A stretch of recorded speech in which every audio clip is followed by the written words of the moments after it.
शारदा देवींचा मुलगा घर सोडून परदेशात स्थायिक होऊन 3 वर्षे झाली होती. या 3 वर्षात म्हातारी आई अजूनच म्हातारी झाली होती. वयाच्या 70व्या वर्षी शारदा देवी यांची स्मरणशक्ती खूपच कमजोर होत होती. त्यांना रोजच्या गोष्टी आठवत नव्हत्या, पण त्यांना नेहमी आठवत असे तो त्यांचा मुलगा. दिवस असो वा रात्र, असा एकही क्षण गेला नाही की जेव्हा त्यांना आपल्या मुलाची आठवण आली नसेल. दुसरीकडे एक मुलगा होता जो वर्षातून 1-2दा आईला फोन करायचा आणि त्यांच्याशी 2 मिनिटापेक्षा जास्त बोलायचाही नाही. तरीही म्हातारी आई टक लावून बघत आपल्या मुलाची वाट पाहत राहिली. एके दिवशी शारदा देवींच्या मुलाचा परदेशातून फोन आला. हॅलो हॅलो, ऐकत आहेस आई? अनिल, मी तुझा मुलगा आहे. कशी आहेस आई? मी छान आहे. माझी सून आणि माझा नातू कसा आहे? आईने विचारले. सगळं ठीक आहे आई. मी पुढच्या आठवड्यात गावाला येतोय आई तुला घ्यायला. आत्ता आपण सगळे लंडनला एकत्र राहू आई. तुझी सून म्हणत होती आईला घेऊन या, तिथे त्यांना एकटेपण झाले असेल, मुलगा म्हणाला. आईचे वृद्ध कोरडे डोळे अश्रूंनी ओले झाले. त्यांच्या अशक्त शरीराच्या प्रत्येक नसातून आनंदाची लाट उसळली. आपल्या मुलाचे आणि सुनेचे आपल्यावरचे प्रेम पाहून आईचे मन आनंदाने भरून आले. मुलगा पुढे म्हणाला, आई तयार राहा. माझ्याकडे फारशी रजा नाही. तुला पाहिजे तितके पैसे घे. तोपर्यंत मी घरासाठी प्रॉपर्टी डीलरशी बोलेन. घरासाठी? आईने विचारले. हो आई, आपल्याला गावातील घर विकावे लागेल. आत्ता आपण एकत्र राहणार आहोत, त्यामुळे घर तिथे ठेवण्यात काही अर्थ नाही आई, मुलगा म्हणाला. म्हातारपणामुळे नीट चालता येत नसल्याने आईने आजूबाजूला सगळीकडे फिरून सर्वांना ही आनंदाची बातमी सांगितली.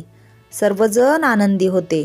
सर्वांना वाटले होते की आईचे शेवटचे दिवस तिच्या कुटुंबासोबत आनंदाने घालवतील.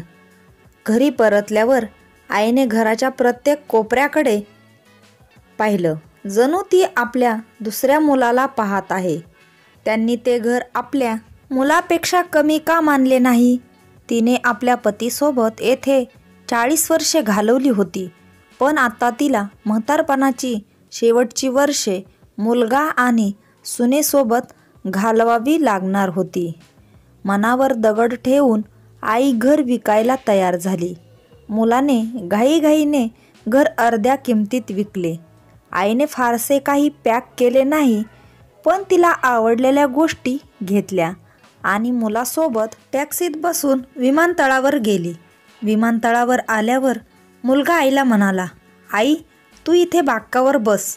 मी सामान आणि बोर्डिंग पास चेक करून घेतो. वेळ लागेल आणि तुला तिथे उभे राहावे लागेल. त्रास होईल. तू इथेच आराम कर. आई बाकावर बसली आणि मुलगा आत गेला. बराच वेळ झाला. माझा मुलगा परतला नाही. आई विचार करू लागली. खूप गर्दी असावी, त्यामुळेच वेळ लागतोय. अंधार जसजसा जवळ येऊ लागला तसतशी लोकांची वर्दळही कमी होऊ लागली. आता आईला काळजी वाटू लागली. एका कर्मचाऱ्याने येऊन विचारले, तुम्हाला कोणाला भेटायचे आहे मॅडम? तुम्ही इथे का बसला आहात? शारदा देवी घाबरलेल्या आवाजात म्हणाल्या, माझा मुलगा आतमध्ये सामान तपासायला गेला आहे. आपण लंडनला जाणार आहोत. मॅडम, तुमच्या मुलाचे नाव काय? कर्मचाऱ्याने विचारले. माझ्या मुलाचे नाव अनिल आहे, शारदा देवींनी सांगितले.